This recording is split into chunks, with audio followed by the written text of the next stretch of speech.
Hello and welcome. This is our thought leadership interview series with Destination Marketing Today. I am your host, Brian London. In this episode, Jim Harenchar from RMG Response Marketing Group joins us to talk about the evolution of cell phone tracking technology, how this kind of report really helps position organizations to be good advocates, to let elected officials know that they can be trusted steward of public tax dollars. Why? Because not just are they deploying the marketing and advertising that brings visitors to the destination, but they're including this tracking component to make sure they know who is there, how to engage with them with meaningful future marketing communication, and most importantly, bring the highest value travelers back to the destination. Of all of the things we talked to Jim about in this interview, one of our favorite questions was simply, what happens to the DMO that refuses to use or implement or leverage technology as a way to improve their marketing program? Jim's insights are very thoughtful, and you won't want to miss his response. Hello and welcome. Joining us today is Jim Harenchar with RMG Response Marketing Group. Welcome, Jim. Thank you, Brian. Good to be here. Well, let's get started with the question on everybody's mind. Why did you pick RMG Response Marketing Group for the name of your business? Well, that's a wonderful question. I actually inherited that name, so to speak. The firm was started by three gentlemen originally back in 1986. Those that are watching may recall that was kind of the height of the direct mail period, and our whole focus was on driving response from direct mail. So Response Marketing Group at the time seemed like a very logical name. Okay, so the big idea here, the thought, the leadership that's taking place at RMG is that you're combining the geotechnology to know when a traveler is in a certain zone of a destination, and you're able to identify who that traveler is. That's right, exactly. So, for us, if we look at the tool sets that exist out there now, some are absolutely wonderful. And so again, I not disparaging of others. I think there's a lot of different ways to solve for the equation.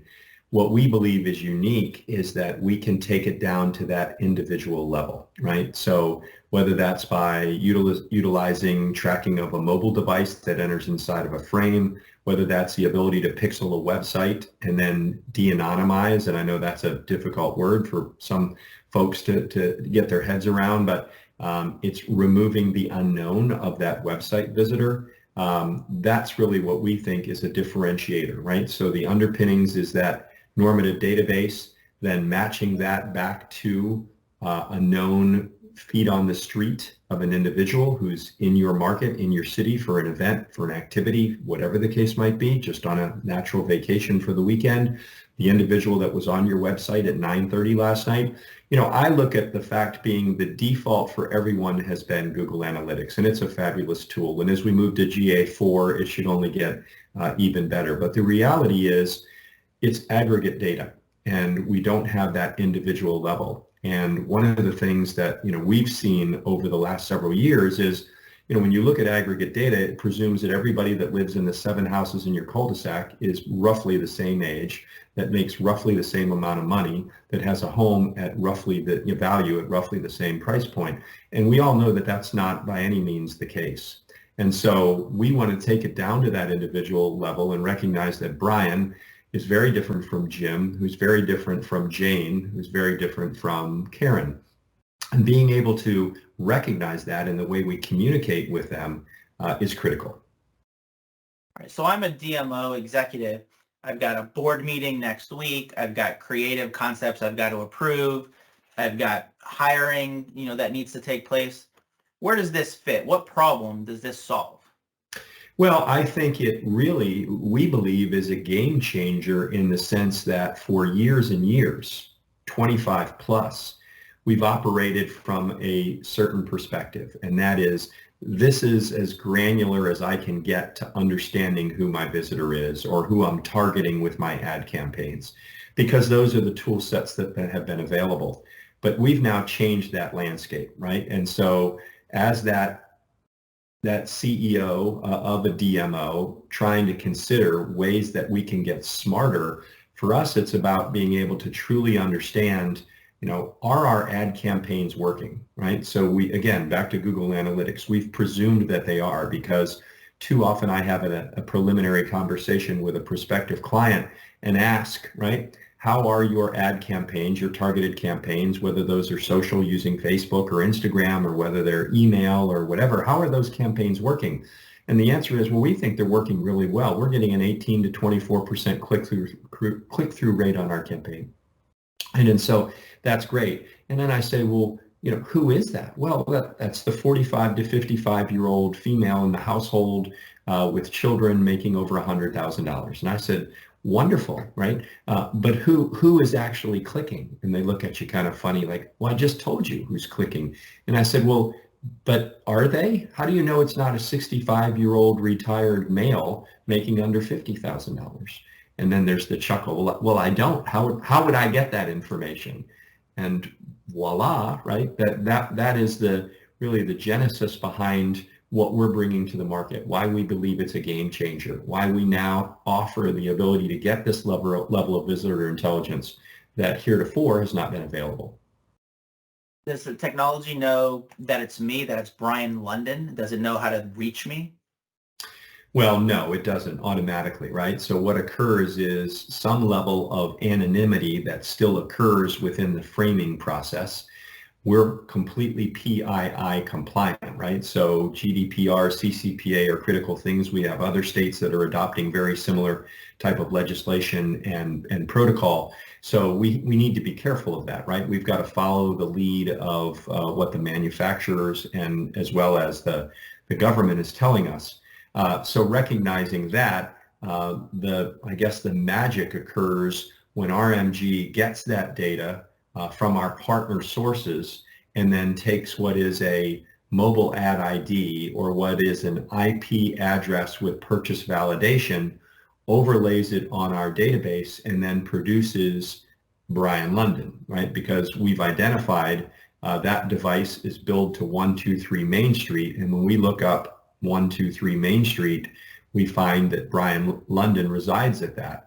And if we can make that match at an 80% confidence factor or greater, we then provide that information to our client across these various ad technologies that we're delivering, right? And so you asked a previous question, does the information know who Brian is and does it communicate with me? No, we have to develop engagement strategies, right?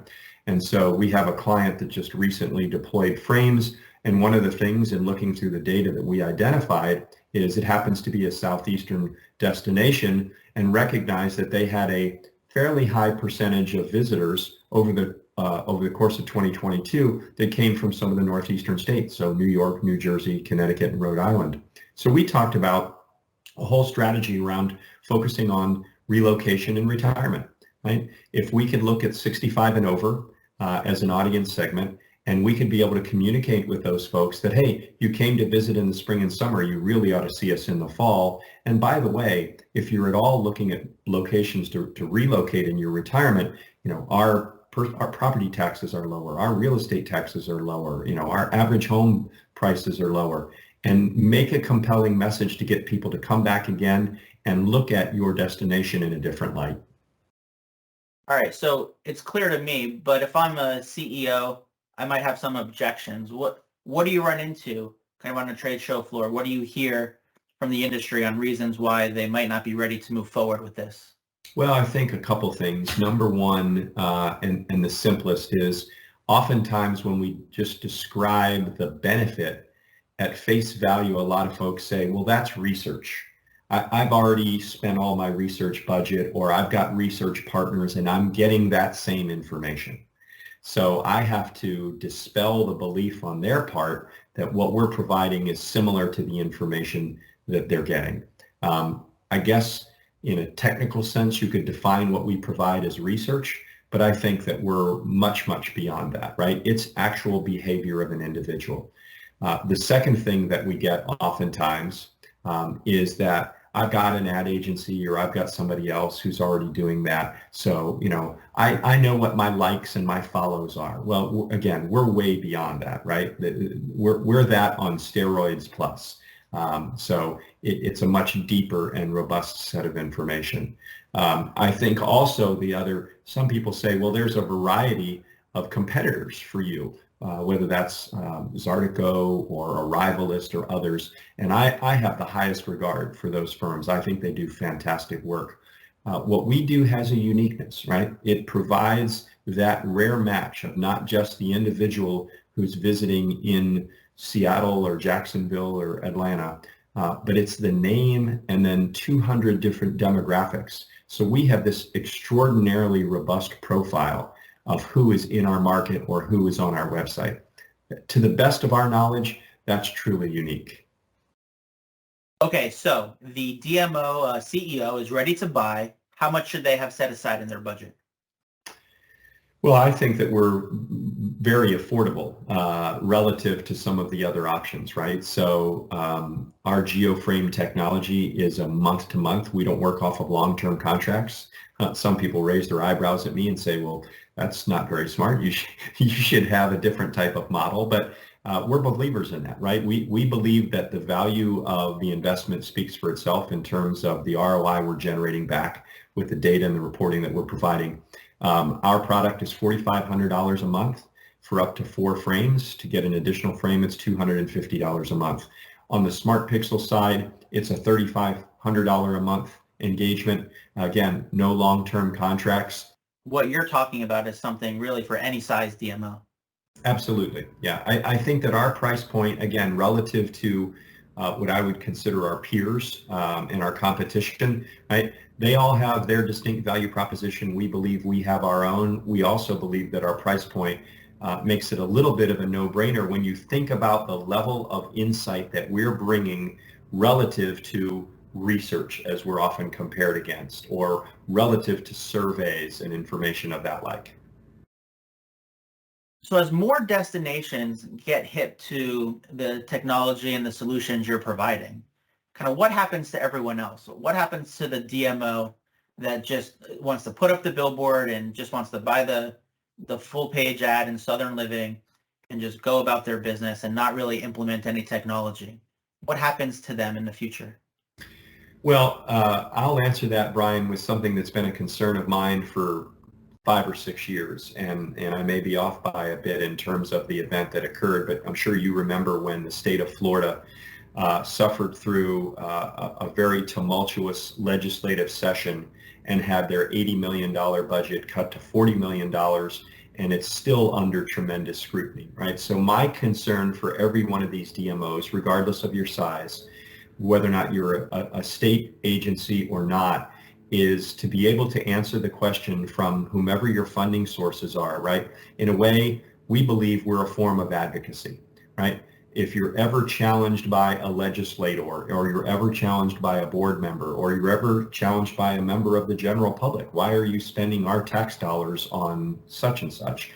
We have the ability, we believe, to provide great ammunition to offset those concerns or to answer those questions. We can tell you definitively, who are the people that are walking the streets of our destination? Who's coming to our festivals? Who's staying in our hotels? And who's dining in our restaurants? And to me, you can't validate the money that's being spent any better than that. And you can also say, this is our strategy around increasing the effectiveness of the dollars that you do provide to us. Now, most DMOs are going to put together a sequence of marketing campaigns. They'll have the creative, they'll have the placements, they'll have, the video, the social media, the print. They'll place the ad, and then folks will visit. Isn't that enough? Well, I guess to some locations it might be, right? It all depends on how you define success. I always get a chuckle personally. I find myself driving maybe a disproportionate percentage of time up and down Interstate 95. And I understand that building brand and building awareness is a critical component. So in no ways do I mean to denigrate that by any stretch. But we have billboards up that we run across, and they're promoting or advertising for a particular resort destination off of 95 that's 2 hours, to the southeast of where I'm driving south. And I wonder how many people look at that and actually change their behavior to say, you know what, I wasn't planning on going there, but let's go ahead and get off and we're going to go down there. And then when I meet with those clients, I say, let's presume for a moment that that ad campaign was wildly successful. How would you know? Right? And it's those types of things that keep us up at night. We've been trying to solve for that certainly for the last 20 plus years, to understand which of the marketing mediums is effective. Recognizing, again, brand building is critical. You can't choose what you don't know exists. So there's a place for that. But the inability to be able to ascribe response attribution to an outdoor board or to a radio campaign or to a print ad are the things that we're trying to change in the marketplace. And how do you do that? Well, I think the first step, which the market is moving to, not as a byproduct of RMG, but I think now that we are so reliant on digital, and we can track almost everything that we post in a digital world with some sort of UTM string or a code, and we can use Google Analytics certainly as a default mechanism for reporting if we don't have other tool sets. But really trying to convince folks that maybe in the past you spent 80% of your budget on brand building and awareness and above the line advertising and 20% below. Certainly we've been advocating for the last 5+ years that needs to be closer to 50-50, if not in some cases, depending upon your industry and depending upon your audience, inverted to 80% below the line and 20% above the line. And I know there will be a lot of people out there that are like, well, that's absolutely crazy, right? Back to your point, you can't choose what you don't know exists. I need to let people know I'm out there. I agree wholeheartedly, but there's other ways to do that than simply using brand building and traditional mechanisms that don't have that level of response attribution measurement. One of the solutions I saw that you are offering at different conferences is this idea of a geofence. That's not a new idea. No, actually geofencing has been around for a long time. So that was taking 3 different cell towers, triangulating using those 3 towers, and if you or I walked inside or drove inside that triangle, then we were captured. The challenge with that technology, and some people still use that and it has application, is that you're catching and framing or geo-targeting everything inside that triangle. Well, if there's space that you don't want to include, meaning that if somebody wandered into a park that was inside that triangle and you don't want that data, you can't dismiss it. It's naturally captured. What we've migrated to is latitude and longitude based frames, such that we can use the natural geography. So if you've got a city or a set of attractions, restaurants, lodging spaces that sit alongside a river, you can use that natural boundary as one of the sides of your geo frame. And you can also frame anything as small as someone's individual home, a ship on the ocean. You could frame a state. Theoretically, you could frame the East Coast. The challenge is the volume of data that you're collecting. But we've migrated to frames now, which give you the ability to be able to frame almost anything and be very targeted in exactly what data you're collecting. Well, Jim, now it's been wonderful. You really outlined a game plan for DMOs, not just in their use of technology and this idea of research, but really as technology as advocacy to be able to show their stakeholders and elected officials that they can be trusted stewards of these public tax dollars. Well, thank you, Brian. I mean, I think that it wasn't necessarily one of the primary goals that we set out to achieve, but it is a wonderful byproduct.